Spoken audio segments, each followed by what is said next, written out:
اللہ تعالیٰ نے انسان کو بنایا، انسان کی فطرت کو تخلیق کیا، ظاہری بات ہے وہ خالق ہے، وہ جانتا ہے کہ ہم خطا، نسیان، سہو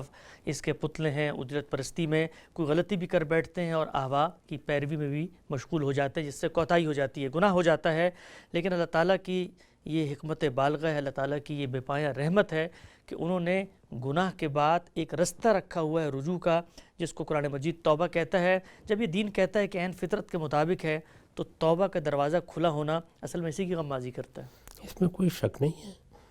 انسان کو اس کے خالق نے جس طرح بنایا ہے اس کے ساتھ وہ معاملہ بھی اسی طرح کر رہا ہے۔ دنیا میں کوئی 50 برس کے لیے ہے، کوئی 60 برس کے لیے ہے، کوئی 100 برس کے لیے ہے۔ اس سے پہلے زمانے میں اس سے بھی زیادہ عمریں رہی ہیں،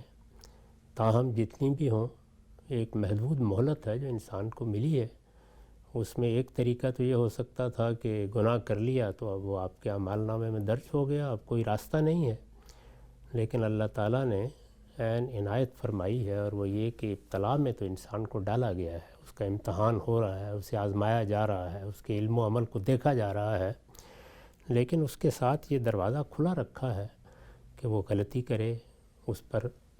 متنبہ ہو جائے تو اس سے رجوع کر لے، غلطی کو چھوڑ دے، اپنی اصلاح کر لے، غلطی کو چھوڑ کر صحیح راستہ اختیار کر لے۔ اس کے مختلف پہلوؤں کو قرآن مجید نے واضح کیا ہے، اور اس میں اللہ کی عنایت ہی عنایت ہے۔ اگر آپ بالکل قانون قاعدے کے لحاظ سے دیکھیں تو میں نے غلطی کر لی ہے، میں نے گناہ کا ارتکاب کر لیا، میں نے کسی کا حق تلف کر دیا، میں نے کسی کی جان مال آبرو کے خلاف زیادتی کر دی، میں کسی فاحشہ میں مبتلا ہو گیا۔ اب ہو گیا تو کیا ہو سکتا ہے، وہ میرے نامہ اعمال میں چلا جائے گا، لیکن اللہ تعالیٰ نے کرم فرمایا اور یہ کہا کہ اگر تم نے جذبات میں آ کر غلطی کر لی ہے، اور بڑی سے بڑی غلطی بھی کر لی ہے، جس کو یہاں اسی آیت میں سوم بجہالہ کہا ہے، یعنی جذبات سے مغلوب ہو گیا آدمی، اپنے اوپر قابو نہیں رکھ سکا، خواہشات سے مغلوب ہو کر، جذبات سے مغلوب ہو کر کسی بڑے گناہ کا ارتکاب کر بیٹھا، پھر فوراً احساس ہوا کہ یہ میں کیا کر بیٹھا ہوں۔ جیسے عام طور پر صالحین کے بارے میں ہم دیکھتے ہیں کہ اگر ان سے کوئی غلطی ہو جاتی ہے تو بعض اوقات ندامت اس غلطی سے بھی بڑھ کر نیکی بن جاتی ہے، تو پھر اس کو بھی نادم ہونے کی توفیق ہوئی، نادم ہونے کی توفیق ہوئی تو اپنے رب کی طرف لوٹے گا۔ اسی لوٹنے کو عربی زبان میں توبہ کہا جاتا ہے، یعنی میں نے اپنے پروردگار کی نافرمانی کر دی تھی، میں غلط راستے پر چل نکلا تھا، میں نے اپنی راہ کھوٹی کر دی تھی، میں لوٹ کر واپس آ رہا ہوں۔ آپ واپس آتے ہیں تو اس میں ندامت بھی ہوتی ہے، اس میں اللہ تعالیٰ کی طرف رجوع بھی ہوتا ہے، اس میں اس کی بارگاہ رحمت میں آپ درخواست بھی کرتے ہیں کہ وہ دوبارہ قبول کر لے۔ سیدنا مسیح نے اس کو بڑی ہی خوبصورت تمثیل میں بیان کیا ہے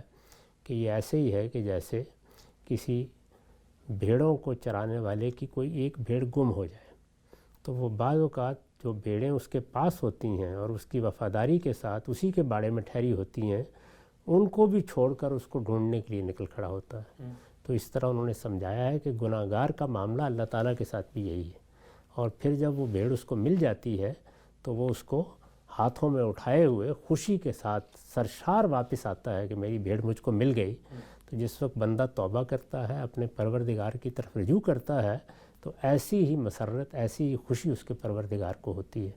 اور وہ اس کی رحمت کا مستحق ہو جاتا ہے۔ تو یہاں بھی دیکھیے یہ کہا ہے کہ میں نے اپنے اوپر لازم کر رکھا ہوا ہے کہ اگر کوئی شخص بڑے سے بڑا گناہ کر کے فوراً میری طرف لوٹ آئے گا تو میں اس کے اس رجوع کو قبول کر لوں گا اور اس کی غلطی معاف کر دوں گا۔ اسی طرح یہ بتایا ہے کہ جب میرے خوف سے، اس اندیشے سے کہ کوئی شخص میری گرفت میں نہ آ جائے، وہ اپنے آپ کو بڑے گناہوں سے بچاتا ہے، تو چھوٹی چھوٹی غلطیاں میں ویسے ہی معاف کر دیتا ہوں۔ اسی طرح فرمایا ہے کہ بڑے سے بڑے گناہ کا ارتکاب کرنے کے بعد بھی جب آدمی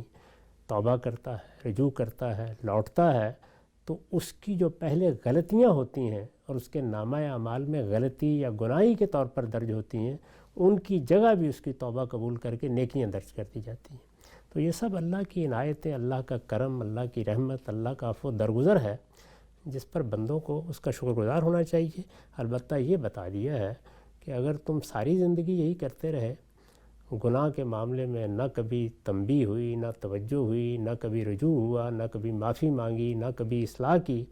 اور جب دیکھا کہ موت دروازے پر دستک دے رہی ہے، اب تو دنیا سے جانے کا وقت آ گیا ہے، اس وقت توبہ کر لی تو اللہ کے ہاں یہ کوئی توبہ نہیں ہے۔ تو دونوں چیزیں بیان کر دی ہیں، یعنی وہ موقع کون سا ہے جس میں اللہ لازماً توبہ قبول کر لیتے ہیں، وہ موقع کون سا ہے کہ جس میں اللہ کبھی توبہ قبول نہیں کرتے۔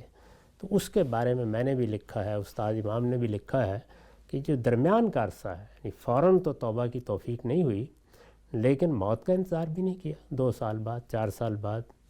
اللہ تعالیٰ نے توفیق دی، رجوع کر لیا، نماز نہیں پڑھتے تھے پڑھنا شروع کر دی، روزے نہیں رکھتے تھے رکھنا شروع کر دیے، کسی فاحشہ میں مبتلا تھے، اللہ تعالیٰ نے توفیق دی، اس سے نکل آئے، اپنے پروردگار کی طرف رجوع کر لیا۔ تو اس کے معاملے میں قرآن مجید میں خاموشی اختیار کی گئی ہے۔ خاموشی کے بارے میں یہی کہا جا سکتا ہے کہ یہ مقصد ہے کہ بندہ اس میں امید میں بھی رہے، اس لیے کہ اللہ تعالیٰ نے یہ تو نہیں کہا کہ میں نہیں معاف کروں گا، تو معافی کا بھی امکان ہے، اور اندیشہ بھی ہے کہ کہیں پکڑی نہ لے کہ میں نے تو یہی وعدہ کیا تھا کہ فوراً لوٹو گے تو میں معاف کر دوں گا۔ تو یہ جو بیم و رضا ہے یا خوف اور امید کے درمیان کی صورتحال ہے، یہی بندے کو پابرجا رکھتی ہے، یہ اپنے رب سے اس کے تعلق کو استوار رکھتی ہے۔ اس میں پھر وہ کیا کرے گا؟ وہ یہ کہ زیادہ سے زیادہ اپنے پروردگار سے درخواست کرتا رہے گا، اپنے گناہوں پر ندامت کا اظہار کرتا رہے گا، بار بار وہ دعائیں کرتا رہے گا جو پیغمبروں نے سکھائی ہیں، جس میں یہ اعتراف کیا جاتا ہے صبح کی نمازوں میں، شام کی نمازوں میں، پروردگار ہم نے اپنی جان پر بہت ظلم ڈھالیا، تو ہمیں معاف فرما دے، تو ہی معاف فرمانے والا ہے۔ چنانچہ اب آگے کے بارے میں بھی جو کچھ قرآن سے معلوم ہوتا ہے وہ یہی ہے کہ استحقاق کی بنیاد پر تو بہت کم لوگ ہوں گے جو قیامت میں جنت کے لیے منتخب ہو جائیں گے، ان کی تعداد زیادہ نہیں ہوگی۔ استحقاق کا مطلب یہ ہے کہ ان کے ہاں اعمال ایسے عمدہ رہے کہ گویا حساب کتاب کے بغیر ہی وہ جنت کی مستحق ہے، یا اگر کوئی حساب ہوا بھی ہے تو اس میں ان کا میزان کا پلڑا بھاری رہا ہے، تو وہ تو استحقاق کی بنیاد پر ہوں گے۔ باقی لوگوں کے لیے عفو درگزر ہے، تو عفو درگزر کے یہ سارے پہلو ہیں، یعنی کب معافی مانگی ہے، کس طرح مانگی ہے، کن حالات میں مانگی ہے تو بعد میں کیا رویے رہے ہیں، اصلاح کر لی ہے تو کتنی اصلاح کی ہے۔ تو مجموعی رویے کو دیکھنے کے بعد اللہ تعالیٰ کی رحمت پھر جوش میں آئے گی اور وہ بہت لوگوں کو معاف کرے گی۔ وہ تو یوں سمجھ لیجئے کہ پھر سب کے لیے معافی ہے، بہت ہی تھوڑے لوگ رہ جائیں گے جو پھر جہنم کا ایندھن بنیں گے۔ یہی بات قرآن سے معلوم ہوتی ہے۔ اللہ تعالیٰ ہمیں بھی اس کا مستحق بنائے گا۔ ہم صاحب یہ بیان فرمائیے گا، جب اللہ تعالیٰ کہتے ہیں کہ لوگ گناہوں پر توبہ کرتے ہیں، رجوع انابت کا رویہ ان میں نظر آتا ہے، تو اللہ تعالیٰ کی بھی جو بے پایاں رحمت ہے وہ متوجہ ہوتی ہے، اور اللہ تعالیٰ اپنی شفقت کا اظہار کرتے ہوئے ان کو درگزر فرما دیتے ہیں۔ کیٹیگری کون سی ہوتی ہے گناہوں کی؟ بڑے گناہ ہو گئے ہیں، لوگوں سے متعلق گناہ ہیں، شریعت سے متعلق گناہ ہیں، کوئی چھوٹے موٹے گناہ ہیں، کن گناہوں کی توبہ انسان کرتا ہے تو اللہ تعالیٰ فی الفور معاف کر دیتے ہیں؟ ہر گناہ کے بارے میں یہی کہا، بڑے سے بڑے گناہ کے بارے میں یہ بات کہی، یا بلون السوء بجہالہ میں ہر طرح کے گناہ شامل ہیں۔ یعنی انسان نے فواحش کے باب میں کسی بڑے گناہ کا ارتکاب کر لیا، اب ہم جانتے ہیں کہ کون کون سے گناہ اس باب میں آتے ہیں۔ کسی کی حق تلفی کی ہے، یہ بہت بڑا گناہ ہے۔ کسی کی جان مال آبرو کے خلاف زیادتی کی ہے، یہ بھی بہت بڑا گناہ ہے۔ اللہ کے حقوق تلف کر ڈالے ہیں، یہ بھی بڑا گناہ ہے۔ تو یہ سب چیزیں جتنی بھی ہیں، جیسے کہ دوسری جگہ بیان بھی کیا ہے کہ سب سے بڑا گناہ شرک ہے، پھر اس کے بعد کسی کو قتل کر دینا ہے، پھر بدکاری کی زندگی اختیار کر لینا ہے۔ سورہ فرقان میں اس کو بیان کیا ہے، وہاں پر بھی یہ کہہ دیا ہے کہ اگر اس نے اصلاح کر لی ہے، توبہ کر لی ہے، تو اسی میں یہ بشارت دی ہے کہ پھر اس کی برائیوں کی جگہ بھی اللہ تعالیٰ